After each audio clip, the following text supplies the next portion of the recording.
Hello, and welcome to episode 5 of Forecasting the Brief. I'm Michael Levitz. I'm Robin Tully. Today, we are going to talk about a phenomena that we have noticed for a long time and something that we focus on pretty much every day, which is that email marketing can often feel stuck. Yeah, that is a thing we've heard from people. That's a thing we've seen in previous work experience. Do you want to talk about some of the kind of what we actually mean by email marketing is stuck, how people find it themselves being stuck? What does it look like? Something we experience frequently is we'll be talking to a customer or a prospect, and they'll say something to the effect of, I'm stuck. We have our list. No matter what we do, we get the same open rates, the same click rates. We've tried A B testing. It doesn't give us any insight. It doesn't change the way we're doing things. And now we're just kind of stuck feeding the beast, sending the same types of emails over and over because we don't want things to go down. We don't want our numbers to go down, but we also don't know how to introduce anything new, and we don't know how to make the numbers go up. Yeah. What do you think are the kind of repercussions of being stuck? I think probably one of the most damaging ones is people just within the organization start to look at the email channel as a constant and not as something that they can directly impact anymore. So what happens is basically the contribution of email gets kind of baked into monthly numbers, the monthly KPIs, and the goal becomes just this keep the trains running kind of situation, as opposed to a place that's actually a dynamic channel that you can grow, that you can experiment in, that you can learn things about and use that learning to bake back into the product or the experience. And, that's where we meet a lot of email marketers who are they feel behind the eight ball. They feel like they can't experiment, that they can't take risks. What they have to do is just constantly feed the beast. Yeah, and it kind of pushes email into a place that it suffers in, where if I think in a healthy system, email should be one of your more experimental things. It's one of the things you're in most control over. You have first party control over it. You're in control of who sees it. You're in control of segmentation, all of these things. So it can be kind of one of the best ways to test hypotheses you have about your audience and messaging and all of that. But if it just gets batted back into being kind of a KPI in a monthly report, where else could you be gaining that level of kind of dynamic insight from your audience? And as you and I have talked about before, it's generally your most passionate customers. So a place where you, in a way, can make mistakes, can try things and fail, can pressure test and see if you're leading your audience into a good place, if you're following them where they want to be, or if you're going in a direction they don't want to go and you need to pull back. These often are your highest value customers, which also means you can't piss them off, but they're there, they're engaged with you, and they're going to tell you what they really think. And it's a great place to kind of understand how to keep the brand in sync with their interests. And I think when email stops being that and starts being this thing of just play it safe and, kind of play the hits all the time, it just loses its resonance, and it also loses its meaning in the organization. Totally. So let's talk a bit about kind of the structure of it being stuck. What does this look like? What does this mean? What are the kind of the costs of it? So Michael, you've been doing email marketing for a long time. Can you tell me about some of the war room stories of email marketing being stuck? I think one of the most classic ones is not just an email story, but an overarching brand story where in what was called back then was the diaper wars. And back then you basically had just Pampers against Huggies. And a bunch of these new entrants hadn't come in yet. And Pampers accidentally pigeonholed themselves into this role of being kind of parenthood being this absolutely perfect experience where nothing ever went wrong. Parents never got divorced, all that kind of stuff. It was just always perfect. You always loved it. And Huggies came along and was like, parenting is awesome, but it's also crazy. And people are overtired and they say things they don't mean to the people they love. Sometimes poop accidentally hits the wall and, all these crazy things happen. And you're changing a diaper and you get peed on. And they just talked about the things that every single parent knows to be true. And people loved it. Like, I was changing diapers at that time. And, I was actually also working on the Pampers email CRM stream. And I was like, man, how did they beat us to this? And they really they really got a fantastic reaction from parents who, wanted to see their reality reflected in kind of advertising and the brands they were buying from.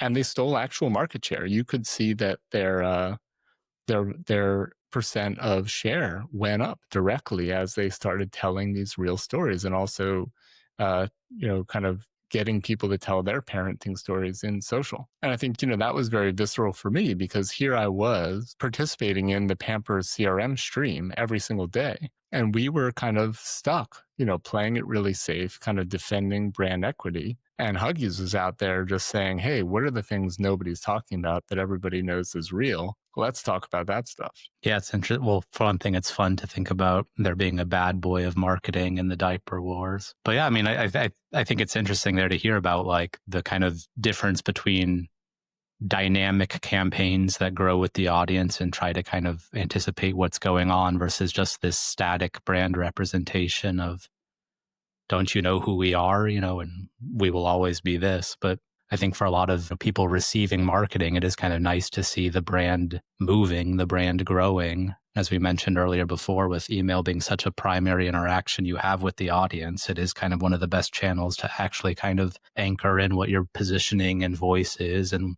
what you're growing towards. And the one other thing I'll mention is, kind of another situation where you get stuck is like you take a risk and it doesn't work, and it becomes, visible in the organization. Your maybe the revenue from that email or that month, is down, or open rates are down, and it gets, kind of presented in a monthly report. And you just don't want to do that again. There's no reason to kind of put yourself in the doghouse unnecessarily. And then you just stop taking risks. Kind of the incentive structure is not aligned to that kind of risk taking.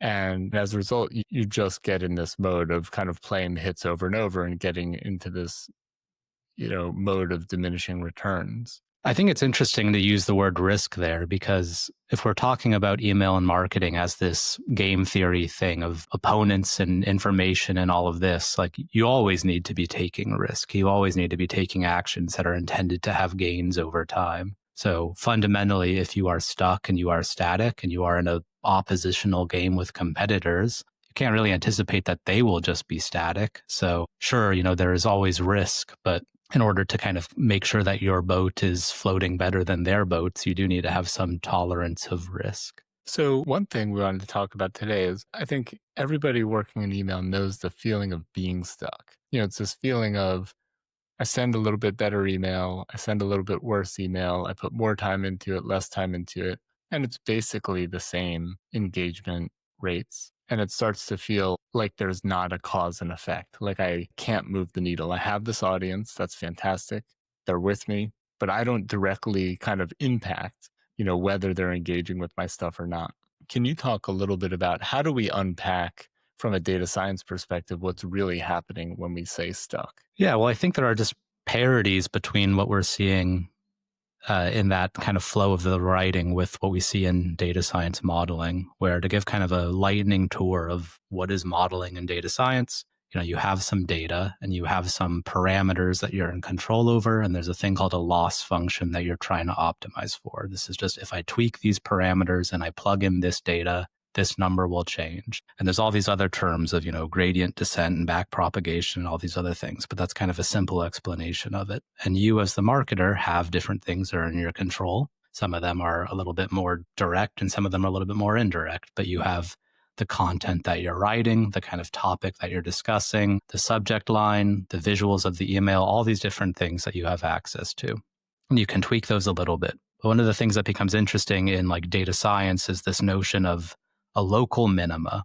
If you're not willing to change the parameters that you have far enough, you can be optimizing amongst a small field of kind of the total solution space. You can be saying, all right, I tweak the color of the Jumbotron image in my email, and I go from X% conversion rate to X plus 0.1% conversion rate. And then you tweak it again and you go back the other way. But ultimately, you're just stuck in this little pit. You don't have the resources or the knowledge or the ability to hop out of that space. And one of the things that you actually do in data science is you can basically kind of arbitrarily nudge the parameters that you're dealing with to kind of try to knock the model out of these local minima and just say, all right, you've explored this space for a while. How about you just hop over here and you look what's over here? So in the email marketing space, this could be topic selection. You could just be saying you've written, I think, the kind of examples that we gave before was this notion of accessory Tuesday. Every Tuesday, you're writing a campaign about fashion accessories. Well, what if you did a different thing on Tuesday? What is the gains of that? And all of these actions you're taking are meant to gain information over time about what is the ultimate payout of any of these solutions and which of these things you're in control over matter and which of these don't matter. So in a lot of ways, the way to get unstuck is to explore a larger swath of the field of the options that you have and then kind of reiterate and reprocess these things. So you named several kind of key dials, that we have control over as an email marketer. Why don't we talk through a few of those and see how we can apply that to those specific areas? So maybe starting with topic selection. So let's take this Accessory Tuesday. How am I deciding, and how should I think about what I'm going to talk about in that particular campaign? Well, I think the answer that I have to a lot of that is like, what is your audience desiring, and how do you gauge what the audience is desiring, and how do you kind of get closer and closer to that? How can you bucket out these different aspects of engagement with the audience? And sure, if you have Accessory Tuesday, what if you had,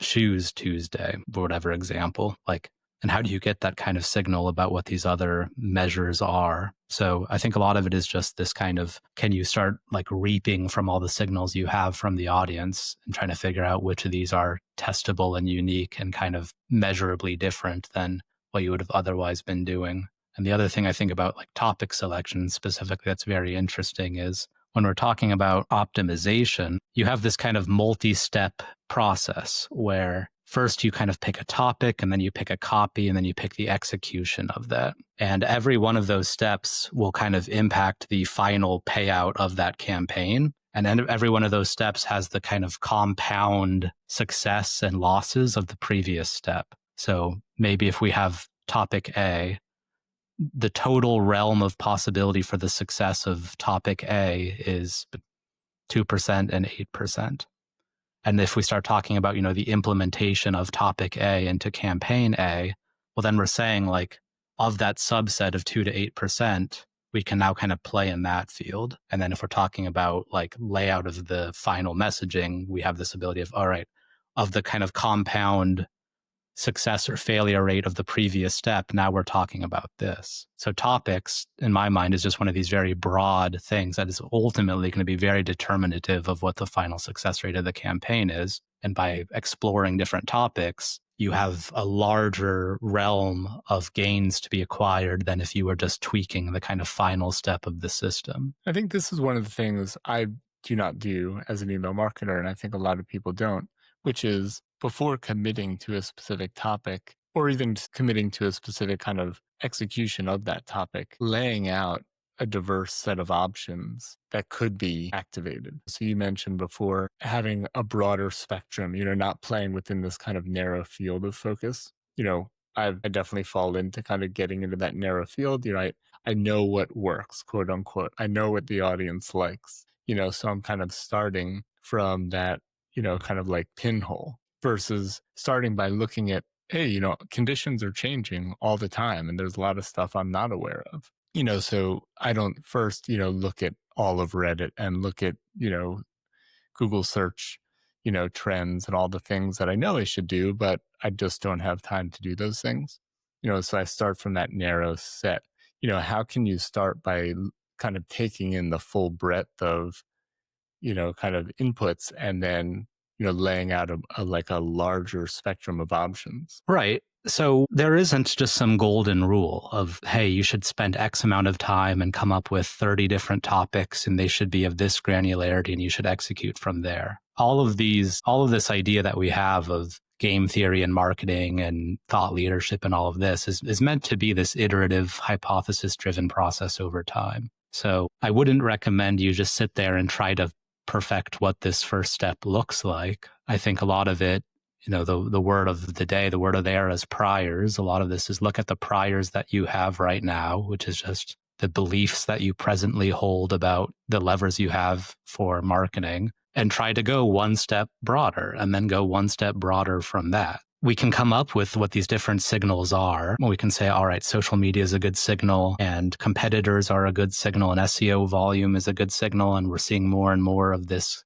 I don't know if there's like a term of art for it yet, but the AI SEO, what will make your thing appear in the Gemini prompt at the top of Google, right? We can think of all these things as like signals and ways to interact with the audience and all of that and what the audience is seeing. But we shouldn't just start by saying, hey, here's the perfect knowledge that we have about the entire space, because we will never have that. We are only ever sampling from the actions that we can take and the information to be gained.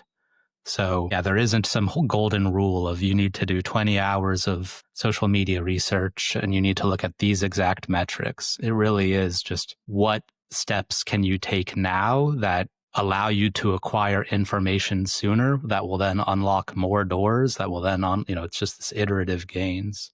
So I guess that's kind of the preface to the answer. And then there are things, we can look at, and we've kind of mentioned some of these of social media, news, all these different signals that are a good starting point to kind of triage what possible topics are in the playbook that you have. But really just wanted to highlight that like the best way to be data-driven with any of this is to take the amount of data-driven that you are today and add one to it, and then add one to it tomorrow, and do that forever rather than over-optimize what the entire system will be. Maybe one tactile thing people can do is, you start with a campaign idea, and these are often done under pressure. You have a lot of other things to do and you need to get this one thing done, and while everything else is piling up, so there is an opportunity cost to spending more time on this. Let's say you're doing this Tuesday email, you have a gut instinct on what you would normally write. What if you then came up with one idea to the left of that, like far to the left, and one idea far to the right? So you have so you've broadened that spectrum of topic options and make your selection based on having this more diverse set of things that you could talk about. Yeah, I think that's a great first step. So that could be an interesting idea. Just try, come up with the thing that you would normally do, and then come up with like crazy idea to the left, but viable, crazy idea to the right, but viable. Maybe have one based on something have seen some critical mass of people talking about on social. Maybe one's some critical mass that's picking up steam in industry press or the news or some kind of cultural, phenomenon. And then potentially, I guess that could lead us into kind of why people often feel disappointed with A/B testing. So I think if we were to have these kind of three diverse set of options, where normally I would be starting just with one and executing, I think often a key problem with A/B testing is you're testing things that are just too similar. I can't decide. I have two variations on the subject line and I can't decide myself, so I'm just going to A/B test that. Or, I have the red button and the green button, the classic thing. Can you talk a little bit about how to look at A/B testing in a different way, in a less frustrating way? Right. Well, one of the things I think ties into how frustrating it can be is the cost of A/B testing at that level that you're talking about, where for a lot of people, A/B testing is just going to be, we will send 50%, we will send A to 50% of our full share, and we will send B to 50% of our full share. And we are then committed to the results of that. A large number of people will see option A. So I think there's kind of multiple things I would say, but one of them is like in this idea of start with one idea and then go far to the left and go far to the right. Are there things that you can do that start to vet the validity of those ideas before they are ultimately sent out to everybody? And this can be simple things. This can be the like rubber duck programming kind of idea of like, if you have a team member and you tell them about option A, B, and C, like what is their reaction? Are you seeing external signal that option A, B, or C matters? So fundamentally, you can start getting some of this kind of information pretty early on about the validity of these ideas. And you can do that at a cheaper cost, at a cheaper expense than full email blast. So that's kind of the first portion. And then the second thing is like, just kind of think about what the actual methodology of your A/B test is and do a canary test where an email will be sent to 3% of your total audience. And if it doesn't hit some threshold, don't send it to the rest, right? And that can be like a lower cost way to kind of start testing these things. But rather, like you have some kind of budget of experimentation, and you don't need to just spend that entire budget on A/B testing the color of the sign up button, right? You can do more smaller experiments that will allow you to start gaining information about a broader portion of the information rather than just like spending your entire experimentation currency on just this color of the button. I have a theory that is not grounded in anything other than, kind of po- focus group of one experience that I want to bounce off you here, which is when I try to experiment with new things, I'll do, a test. So maybe I don't even A B test. So I just make this email kind of significantly different than the previous one. Or I do an A B test with, a variant that's significantly different. And that's the end of that test. Not a lot happens. And then I just revert back to the mean, business as usual. Something I wanted to bounce off you is like I think in email you can't look at one email to decide, whether this is a new valid approach that, your followers are gonna, kind of enjoy. And there needs to be some level of repetition. So let's say you're gonna take that crazy idea on the right, you're gonna test it out.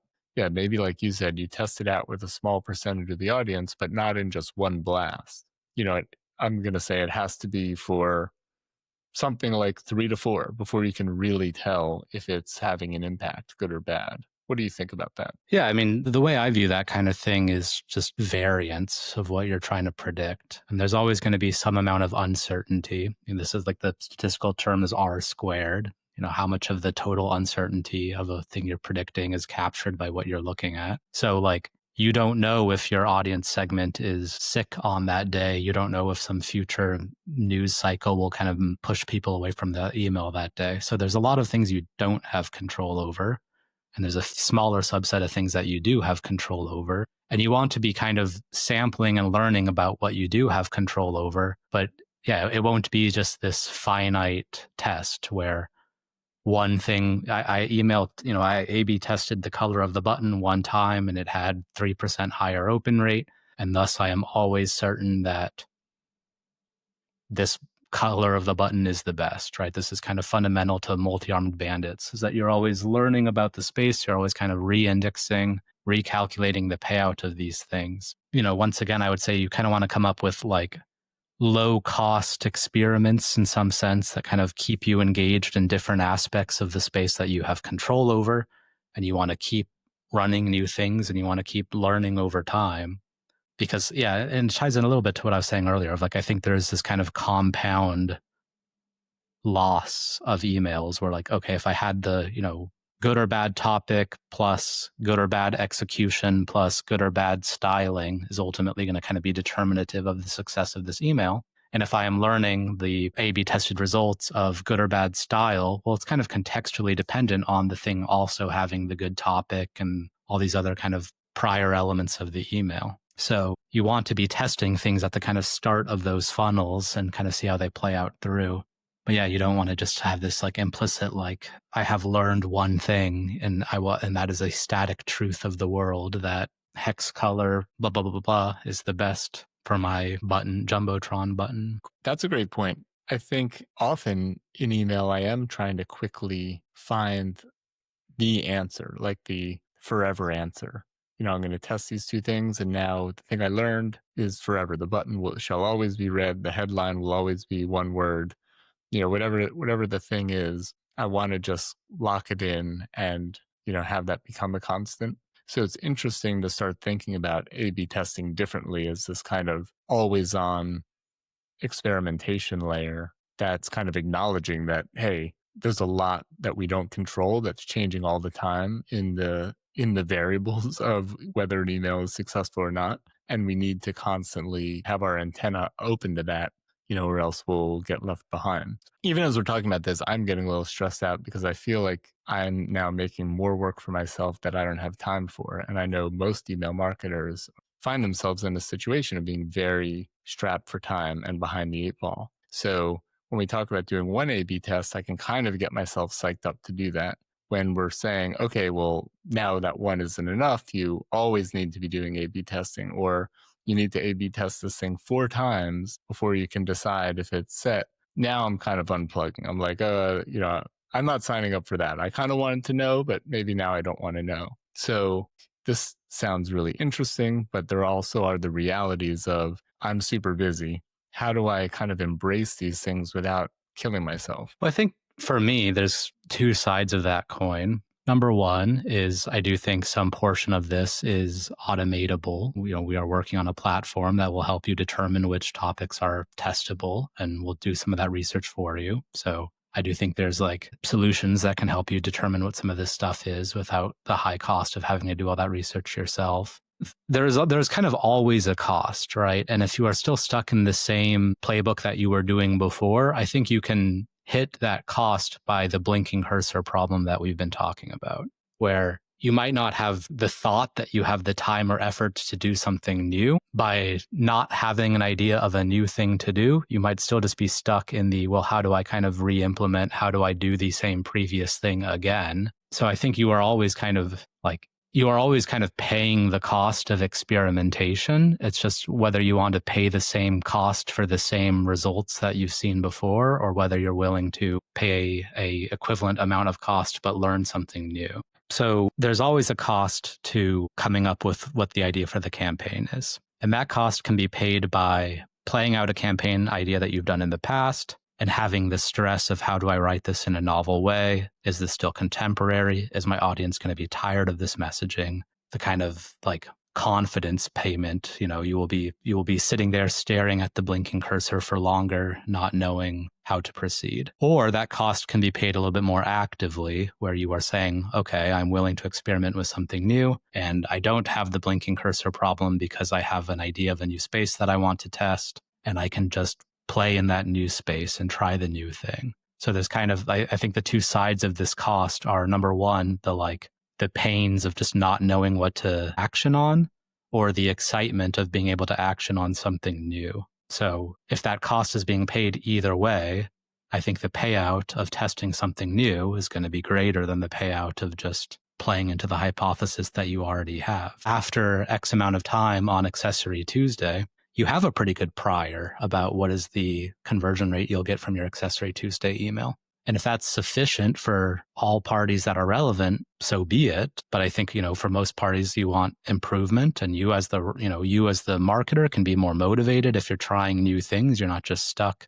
pushing the same accessories every Tuesday. So when you're paying that cost either way, I think it is more motivating and more potentially, the payout will be higher if you're spending that cost to gain new insights about possible successes of your email, and new insights about your audience, new insights about potential tactics and topics. So I think the next big area for us to talk about from a game theory perspective is audience segmentation. I think that's the next place where you probably have the most powerful dial to turn as an email marketer. So you've got your topics, you've got your A/B testing, and kind of the third tier is, am I sending this to everybody? Am I sending this to a specific audience? And what do I know about what that audience is interested in right now that's going to help me connect with them? Yeah, well, you've been seeing a lot of positions about kind of the value of audience segmentation and the cost of more segments and fewer segments and the potential gains there. So do you want to share a little bit about your insights about the gains to be had and the costs of audience segmentation? Yeah, I think the first important thing from the email marketer side of things is audience segmentation creates more work. So yes, if I segment to the moon, I can probably increase engagement, but it's not possible, without building some massive newsroom of email marketers that we'll never have. So, I think it's important to factor in kind of time spent when, we're all deciding on how many segments we want to go after, and ideally come up with the fewest amount of segments that have the highest impact.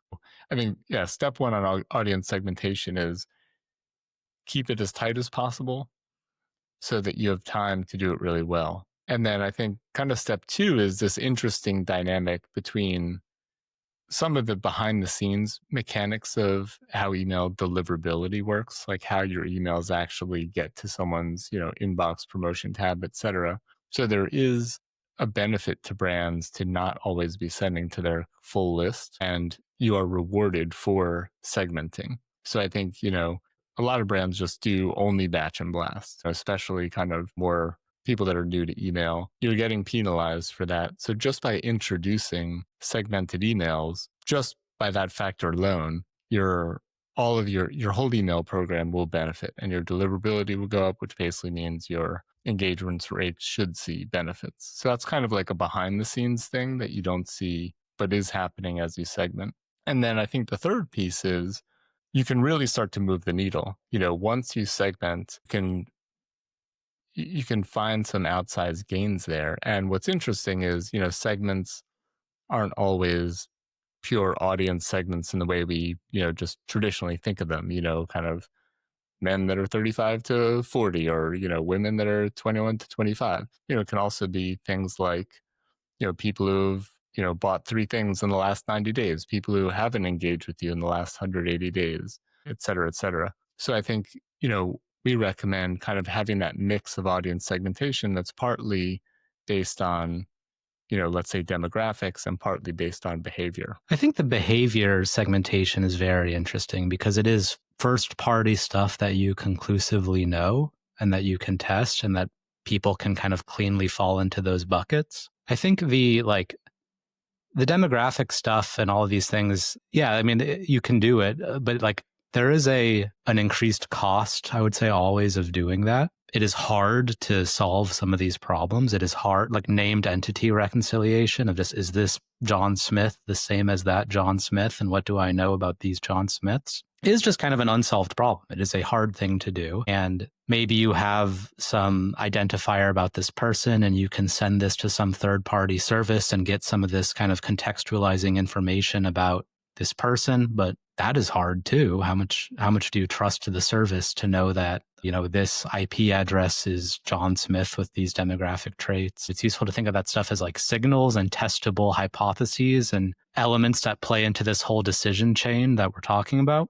But yeah, I would kind of shy away from just the pure, I am entirely confident that my list cleanly falls into these segments because of these demographic traits. I think that's just hard. So I think it should be in balance with the kind of behavior-driven segmentation. So then thinking about applying game theory to segmentation, what's kind of the first step there? What's kind of 101 of doing a test? Well, I think it starts with that behavior-driven segmentation because that is the thing that you are most purely able to observe. You have a legitimate signal that these amount of people purchased a product in the last 90 days. You have a clean signal that these amount of people opened this email. So the ability to determine this segment of people that open my newsletter and have bought a product in the last 30 days are my loyal customers and thus can have a higher capacity of receiving emails. And maybe they want deeper brand narrative now because they're true fans rather than just wanting the kind of coupon and discount code. Just whatever test you want to make on that group of people is fine. But when you have the behavior-driven segmentation, it is easier to test because you have the kind of clear signals of it. And I think one of the gains of that too is it is more fluid about who is in what segment. And you don't have to make these kind of conclusions that I will say that John Smith is always segment A. It is dynamic which audience member falls into which bucket. And then you have the full signal of okay, audience segment A that has this behavioral traits have this payout when I send this type of email. That is a good starting point. I mean, that gives you testable stuff. You can have you have less work to do because you'll have fewer buckets because you are in kind of direct control over, well, yes, these are the signals, these are the behavior drivens that are most associated with the customers that I have and what's paying out. You don't have to do this well, I believe that 18 to 25-year-old men are my core audience, but I also need to write an email for 65 plus. It's just kind of test the behaviors that are working, iterate from there, expand from there, rather than just have the full permutation tree of, oh, I need, one little campaign to test every permutation of all of these behaviors that I have created, but don't really have the knowledge that they are true nor valuable. Yes, when we launched one of the Samsung phones, we had a huge map of those and tried to create content against each of those and then segment them based on um, data that we were getting from the advertising platform. We just took on too much. It became very watered down. What was interesting was a couple of the segments kind of ended up just revealing themselves to us as more powerful than the rest. And the one I remember most was this was not really a recognized thing at the time, but was taking pictures of food at a restaurant. And we were just like, there are people that are just really enjoying this taking pictures of their food thing. Why don't we just double down on that? And we ended up we went with that. We went with a segment around fitness as well. And those two ended up having, just an awesome impact for the campaign. Whereas originally those had just been kind of two cells on a spreadsheet that were equal to all of the, I think it was about 100 other ones. So I think it's interesting in that had we not done that work, those never would have made it on our radar. But then as we executed the campaign, we ended up dropping the vast majority of them because yeah, it was just because they existed didn't mean that people really wanted to get content around some esoteric thing that we'd identified. Well, this is kind of like a nerdy diatribe, but like one of the things that happens on a political campaign that gets kind of funny is like you have so much data that you have access to. You have, the voter file from your party. You're buying a lot of data about, just these huge lists of people and like the data you have access to. And you start looking at all these fields that you have in the data, and something will say, oh, is this person, a high income earner? Is this person a luxury goods purchaser? And then you start looking at the kind of correlation between these things across all these different data sets. And you get this funny thing of like, well, all these people are just kind of buying data from each other as well. And you're like modeling things off of what people have modeled based off of the data that you already have access to. And you can get kind of overwhelmed and drowning about like, what is the grounded truth of any of these things? And, statistically, it can become a problem if all these like variables that you're plugging in are all just perfectly correlated with each other, because it's, a system can't really do anything with that. So there is kind of that funny thing too of like, once you start buying too much data, gathering too much data, associating too much stuff, you just kind of lose all meaning, where it becomes too hard to actually determine just what is the ground truth. Where behavior driven stuff, you are the sole owner of the ground truth. And I think that brings us to our last point, which is, and you touched on this for a minute, which is frequency. Frequency can be a very contentious thing. It can feel like a dangerous thing, to a lot of brands. They absolutely don't want to annoy. They don't want to annoy their most engaged customers. They don't want to damage their brand. And I think where a lot of brands end up is not sending enough email and kind of scared of testing out their frequency dial. Is there a way that you would recommend approaching kind of testing to hone in on what that right frequency could be? Well, I think a lot of people are constrained by the environment that they're in. And like, I don't think you can just, if you are currently sending one email a month, I think it is hard to then just say, okay, we're going to start sending 5 emails next week. I would not imagine, I would not recommend going into the deep end. I think one of these tests you can be running is occasionally try a different frequency cadence and see how that pays out. But the other element here is that when we're talking about gaining this information and running these hypotheses, like the evaluation doesn't always need to be, I sent an email to these people. You have some of these other things that are kind of lower cost tests. You can look at any of these signals. You can do the rubber duck testing. You can do a lower, you can send something to a limited audience segment. You can do a focus group. There's many different things you can do that all help you acquire the hypothesis information without kind of spending the currency of how often you can email your audience. Like, yes, the audience email is ultimately the test that matters the most, but every decision along the way there is something that you're in control over and has kind of baked in priors and hypotheses that are worth testing. We had Delaquist on this podcast a couple weeks ago, and he writes a blog called The Frequency File. And I think, the more I kind of have looked at this issue, the more, I give him credit for championing this before it was popular. And I think it still is less popular than it should be. And his point is, look, you can email a lot more than you think you can, and the returns are great for doing that. Obviously, there's a time cost for doing that, but the returns are far greater. So, stop being afraid and stop kind of dinging yourself for needing to send more in order to get more returns. Even us, when we started working together, we noticed as we sent more email, we, got better, we increased sales, we did all kinds of stuff, and we kind of discredited that. We were like, well, but we had to send more email to do that. How is that impressive? And it is impressive. It's not easy. And it's just a part of the channel that, many people are not paying attention to every single email you're sending. You can't assume that those are being read. So you have to strike that balance where you're not bothering people, but you're also kind of showing up in the moments that matter. So that can be one of the hardest conversations to have because you just see fear. The organization can have a very strong kind of visceral or like kind of common sense reaction to these things. Like, no, we don't want to bother people. We don't want to send more email. And I think one of the best ways to kind of help that conversation is actually just do some counts of, what are competitors doing? What are some brands that you like doing out there? And people are often surprised to see, whoa, they're emailing, every other day. And I love this brand. I've been getting those emails and I didn't even notice because I like it.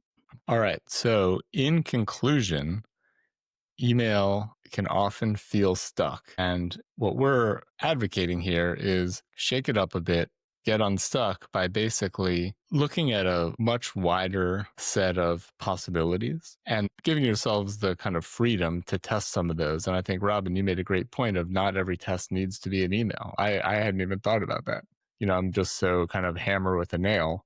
I haven't just, run some crazy ideas by you or by the people that are in a non-virtual world, in a physical world would be sitting next to me. From your perspective, what are kind of the immediate next steps someone could do to get unstuck? I would say just, what you said earlier of like write down, take a pen and paper and write down what you think your current process is. And then on that same pen and paper, just write down on the left, some idea that swings in some other direction. On the right, write down some idea that swings in the other direction. And I think there is just the kind of like put these into the world and then look at the paper and just kind of, you will have a different reaction, I would say, to just looking at these ideas on the paper and writing down, are there signals that play to either of these options? Are there ways I can test either of these options? And I think that is kind of like a low cost way to just go forth and experiment, right? And then once it's down there, you can do the rubber duck testing, which is literally just kind of voice this to anybody, to anything. I mean, the actual programming example is you're talking to a literal rubber duck on your desk. And even just as silly as that sounds, like explaining your idea to somebody at a low level, even if it's to nobody, helps you kind of gain understanding about what it is and what the strengths are. So both in that kind of writing, but also talking about it, like you will naturally explore a little bit of what works about this and what doesn't and what's testable and what isn't and all of these things.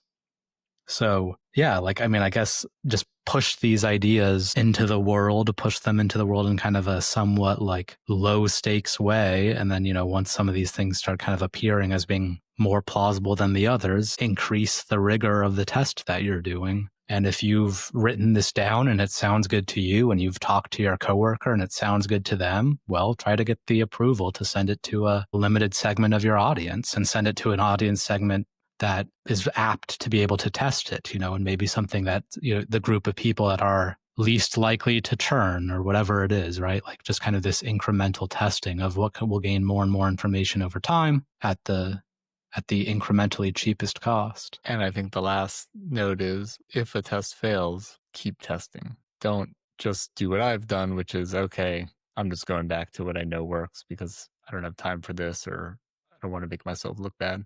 Keep going with the testing and, come out the other side. Yeah. And equivalently, like don't set up the test to just fail to validate the biases that you have. Like you should be excited about testing. You should be excited about, these ideas that you have, and they should be kind of like, going through this process that we've been talking about. But if you in your head are just thinking this is doomed to fail, but I'm, pushing it ahead, like, yeah, I mean, you're not really testing something that's plausible then. You're just kind of allowing your priors to maintain. All right. Well, thank you so much.